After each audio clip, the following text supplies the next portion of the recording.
Okay, so picture this. You're in the tropics, maybe sipping on something cool by the beach, Sounds nice. and suddenly, bam, you're hit with this like agonizing pain where it Oh, chills the whole 9 yards. yeah. And it turns out it's not a bad cocktail. Right. It's dengue fever, Oh, wow. courtesy of this tiny mosquito Aedes aegypti. It's kind of amazing, isn't it? That something so small I know. can really bring humanity to its knees like that. Yeah, you would think we'd have figured out how to, Yeah. take care of mosquitoes by now, but Well, over 400 million people are infected every year, so that's wild. that's a lot of suffering. And that's exactly what we are diving into today. Mm-hmm. We're going to go decade by decade through the history of dengue fever. Okay. And we'll show you how it transformed from just this like regional enigma Right. into a global health crisis. It's a fascinating story. But first, a little bit of backstory. Yeah. So the early 1900s were a time of real mystery. Definitely. Like doctors knew dengue was out there Mhm. wreaking havoc, Causing problems. but they had no idea what caused it. Yeah, it really wasn't until the 1950s that things started to become clear. It was like all of a sudden scientists were just like Boom. light bulb moment. Yeah. They identified Aedes aegypti as the main culprit, Uh-huh. and they cracked the code of the dengue virus, Okay. discovering its 4 distinct serotypes. But here's the thing, though. Okay. That wasn't necessarily good news. What do you mean? Because you see, with most viruses, once you've had it, Yeah. you're usually immune. Right. But dengue flips the script. Okay. Getting it once can actually make you more vulnerable to All right. severe disease if you're infected with a different serotype later on. So wait, you're saying surviving dengue once could actually make you good the next time? Yeah, it's scary stuff. That's terrifying. It's called antibody-dependent enhancement, or ADE, Okay. and it's one of the things that makes dengue so tricky. But back to our story.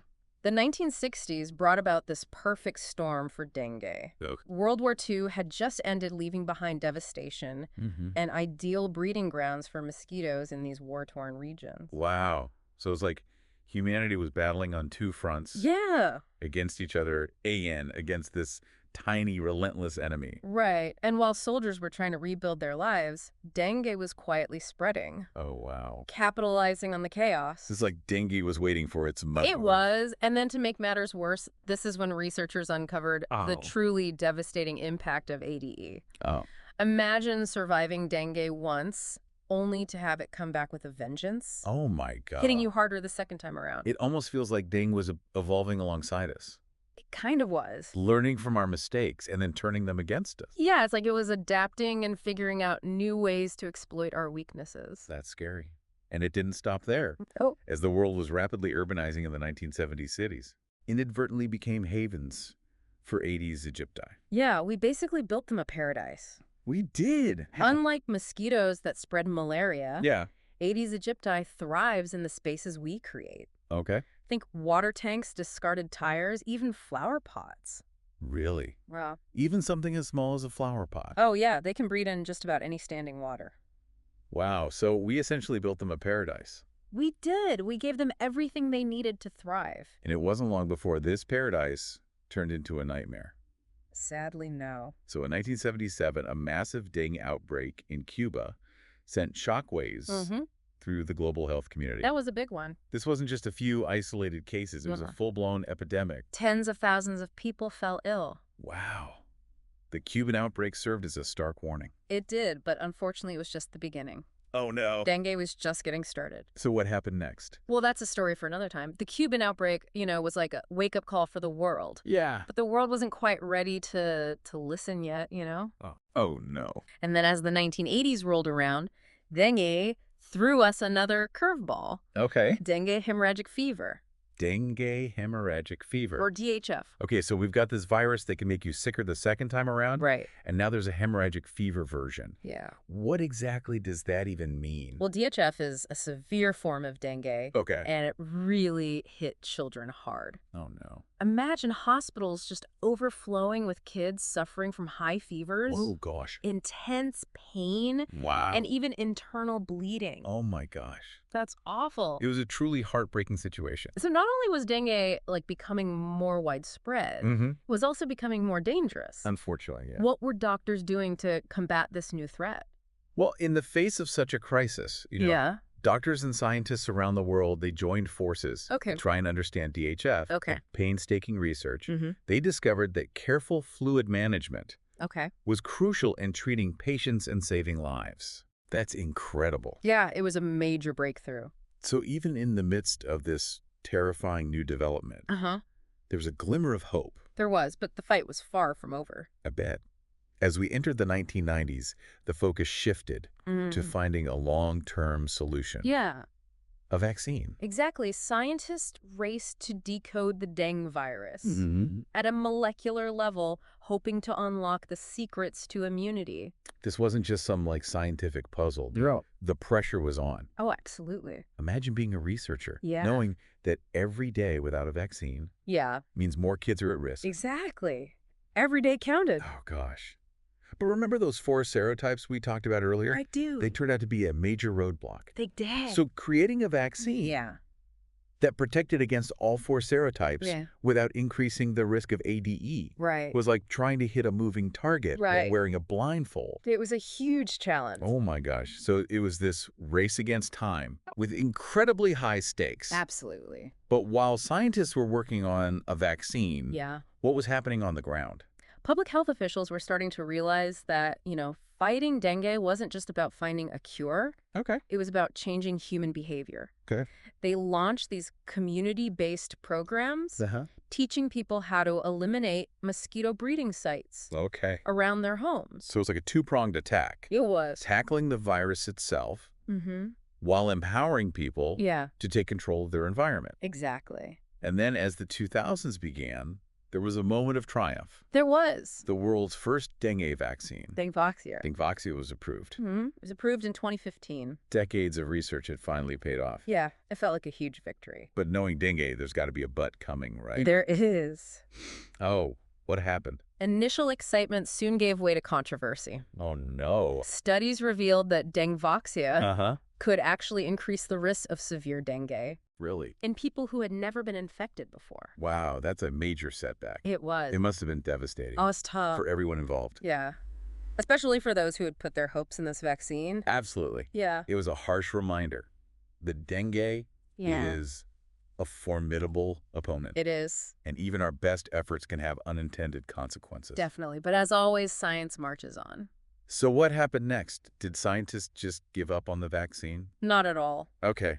The dengue situation actually sparked even more research. Okay. Today, we're seeing the development of second-generation vaccines Wow. that aim to provide balanced protection across all 4 serotypes Okay. without that risk of ADE. That's amazing. Yeah, it's exciting progress. But alongside these new vaccines, Mm-hmm. what other tools are we using to fight dengue? Well, remember how Aedes aegypti thrives in human-made environments? I do. That's where some truly revolutionary approaches come in. Okay. Scientists started exploring ways to control the mosquito population itself. Okay, now this is where it gets really interesting. It does. We're talking genetically modified mosquitoes. We are, And- and bacteria. Exactly. Yeah. Genetically modified mosquitoes, for example, Mm-hmm.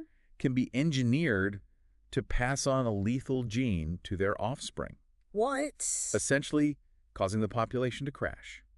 Wow, so it's like a self-destruct button It is. for mosquitoes. It's pretty amazing technology. That sounds like something straight out of a sci-fi movie. It does, doesn't it? And what about the bacteria? We're talking about Wolbachia. Wolbachia. It's a type of bacteria that, Okay. when introduced into Aedes aegypti, Mm-hmm.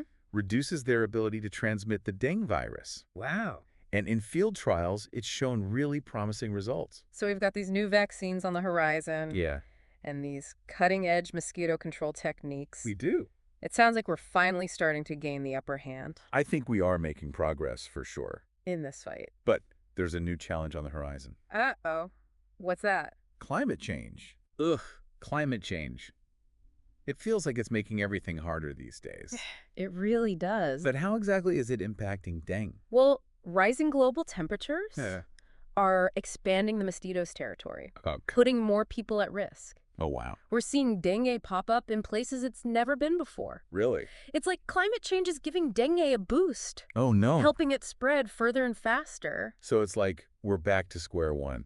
It feels that way sometimes. We're making all this progress Yeah. on the scientific front, Uh-huh. but now we're facing this even bigger, Right. more unpredictable enemy. The constant battle. What can we do to adapt to this new reality? Well, that's what we're going to talk about next. So it feels like we're in this constant race against dengue, always trying to stay one step ahead. It is a constant battle. But with climate change, Yeah. adding fuel to the fire, what does our future even look like? Yeah. It's not about surrendering. Oh. It's about evolving our strategies. So how do we do that? This is where it gets strategic. We have to outmaneuver a virus that's aided by a changing climate. Okay, I'm listening. Data becomes our most potent weapon. Data. I'm picturing spreadsheets. Think bigger. Okay. We're talking sophisticated early warning systems Okay. that use climate data and real-time surveillance Okay. to predict dengue outbreak Wow. with incredible accuracy. So instead of just reacting to outbreaks, we're predicting them. We are. It's about being proactive. That's incredible. But technology alone isn't enough. Okay. We also need communities to be resilient. Resilient. Remember those community-led prevention programs from the 90s? I do, yeah? They're becoming even more critical. So it's this blend of cutting-edge tech and good old-fashioned community action. Exactly. What does that look like in practice? Imagine mobile apps that provide real-time dengue updates, Right. empowering people to take preventive measures. Okay. Think about community-led surveillance programs, Mhm. using citizen science to track mosquito populations. Wow. So we're all becoming like dengue detectives. We are. We're all working together to protect our communities. I love that knowledge is power, Absolutely. but we also need to think long-term, right? We do. Integrating dengue awareness into school curricula Yes. will equip future generations to fight this disease. It's all about education. It's like that saying, give a man a fish, you feed him for a day. Teach a man to fish. Teach a man to fish, you feed him for a lifetime. Exactly. So we're not just solving today's outbreaks. Right. We're building a dengue-resistant future. That's the goal. I love that. Yeah. But there's one final piece of the puzzle, right? There is. Artificial intelligence. AI. And I'm not talking about robots zapping mosquitoes. Yeah, no. Okay, you've got my attention.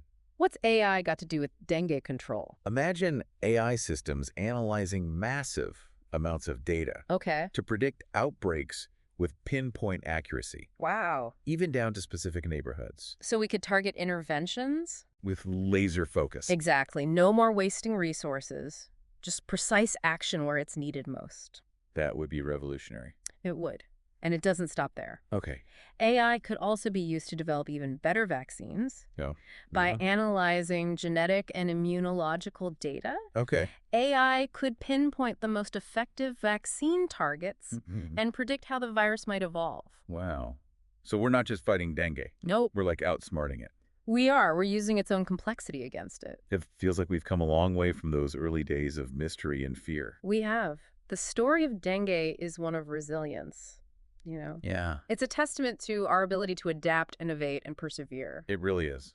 It's Yeah. inspiring to see how much progress we've made, Yeah. even in the face of setbacks Mhm. and a constantly evolving threat. Dengue is definitely keeping us on our toes. So as we wrap up this deep dive, Yeah. what's the one thing you want our listeners to take away from this story? The future of dengue control isn't predetermined. Oh. It's something we create. Okay. Every action, Mm. every choice, Yeah. every ounce of determination Yeah. contributes to shaping a healthier future. I love it. This has been an incredible journey through the history, present, and future of dengue. It is. From early discoveries Mhm. to AI-powered solutions. It's amazing how far we've come. It's clear that the fight is far from over. It's not, but we're making progress. We are. Thanks for joining us on this deep dive into the world of dengue. My pleasure. Until next time, stay curious, stay informed, and most importantly, stay engaged in building a dengue-resistant future together.